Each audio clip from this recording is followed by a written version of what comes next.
Bonjour à tous, c'est Petit Sam. Comme à chaque fois, vraiment, je suis très contente de vous retrouver dans une nouvelle vidéo où je vais pouvoir vous donner plein de conseils et plein d'indications. Et là, bien, c'est à nouveau une vidéo spéciale déconfinement. On est en France à 2 semaines après le début du déconfinement et bien évidemment que vous vous posez encore plein de questions parce que il y a encore beaucoup de zones d'ombre et de flou par rapport à l'emploi, par rapport à la formation et par rapport au stage. Et je sais à quel point vous vous posez des questions, à quel point vous êtes en attente de réponses et à quel point forcément vous vous demandez quand est-ce que ça va se débloquer, quand est-ce que je vais pouvoir reprendre vraiment mes démarches et avancer dans mes démarches. Donc je vais vous donner le plus possible d'informations. Finalement, je vais vous donner toutes les informations que j'ai pu récupérer depuis la semaine dernière où je vous avais déjà fait une vidéo spéciale déconfinement. Donc déjà, effectivement, vous n'avez pas, j'imagine, beaucoup d'informations. Pourquoi? Parce que on est encore dans la phase d'organisation. Les entreprises, les organismes de formation sont aussi dans la phase de recherche d'informations et d'attente d'informations. Ils n'ont toujours pas toutes les informations. Et forcément, eh bien, ce ne sont pas les entreprises qui vont vous appeler pour vous dire « Ah, au fait, pour votre demande d'emploi, pour votre demande de stage, voilà où on en est ». Certaines le font, mais c'est vraiment à la marge. Elles sont prises vraiment dans un tel tourbillon de démarches et vraiment de choses qu'elles ne connaissent pas, qu'elles ne maîtrisent pas, que forcément elles ne prendront pas le temps et peut-être elles ne penseront même pas à revenir vers vous. Encore une fois, je ne fais pas une généralité, certains prendront le temps, mais ce ne sont pas la majorité des entreprises qui feront ça. En plus, ce qu'il faut comprendre, c'est que d'une entreprise à l'autre et d'un territoire à l'autre, ça veut dire par exemple d'une région, d'un département à l'autre, eh bien, les entreprises, les organismes de formation ne reçoivent pas les mêmes informations. Donc ça aussi, ça complique les choses. C'est-à-dire, par exemple, un organisme de formation qui peut reprendre telle formation dans un département, s'il a la même formation dans un autre département, il ne peut pas forcément la reprendre. Donc ça complique et ça fait aussi encore une fois que les entreprises, les organismes de formation n'ont pas vraiment d'informations à vous donner tout de suite ou ne savent pas quoi vous dire tout de suite parce qu'eux-mêmes ne savent pas forcément comment faire les choses. Donc ce que je vais faire, c'est que je vais vous donner les informations que j'ai pu récupérer toute la semaine auprès de mon réseau. Donc par rapport à l'emploi saisonnier particulièrement, parce que je sais qu'il y a beaucoup d'attentes par rapport à l'emploi saisonnier, puisque vraiment on est en pleine période où on recherche un travail pour l'été, mais aussi par rapport à la formation et par rapport au stage. Donc déjà par rapport à la formation, les organismes de formation, où ils en sont. Alors certains ont pu reprendre les formations qui avaient été arrêtées à cause du confinement.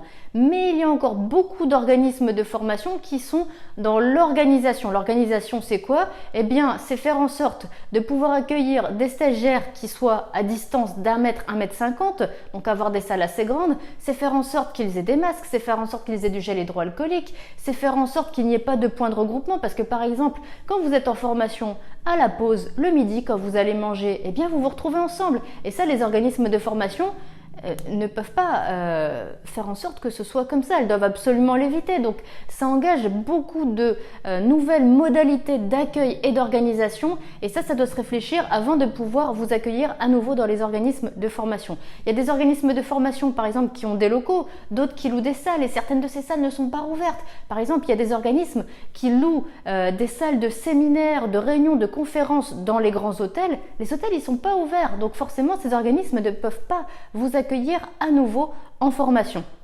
Et puis, il faut voir que ces organismes, ils attendent aussi le feu vert des financeurs. Les financeurs, eh bien, ce sont notamment les institutions qui financent les formations, qui payent les organismes pour vous dispenser les formations.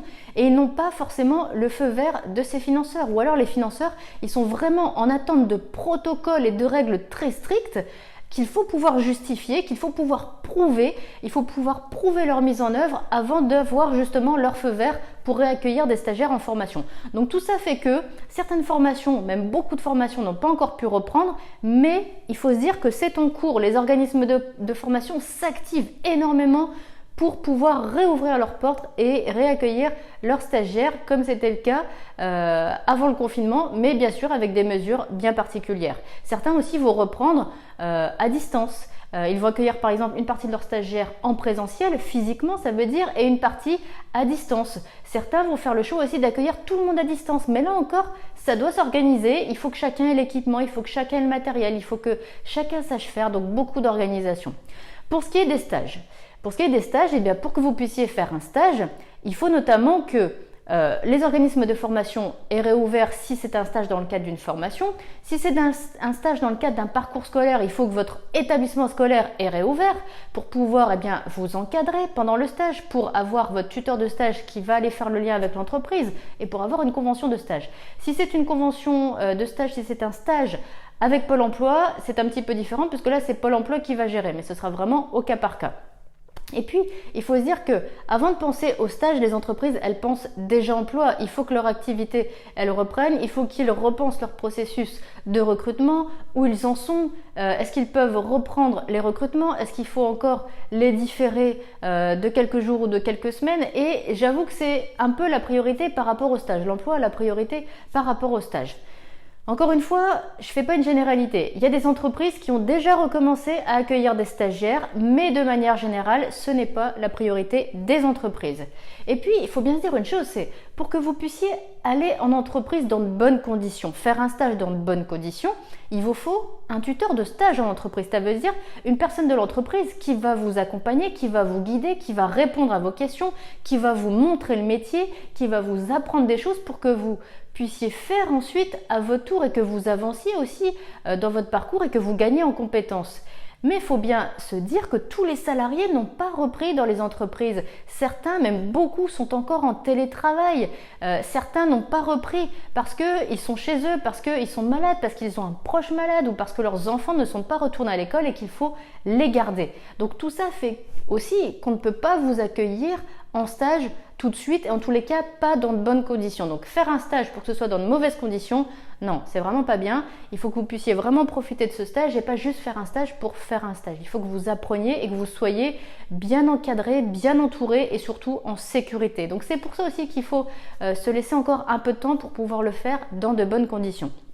La bonne nouvelle aussi, c'est que les organismes de formation, moi j'en ai contacté un certain nombre là cette semaine et il y en a plusieurs qui m'ont dit qu'ils montaient au créneau. C'est-à-dire que eux-mêmes vont contacter les entreprises pour savoir quelles sont les perspectives d'accueil en stage, pour savoir quand est-ce que ça pourrait être effectif, pour savoir si les entreprises sont d'accord pour accueillir des stagiaires dans les semaines à venir.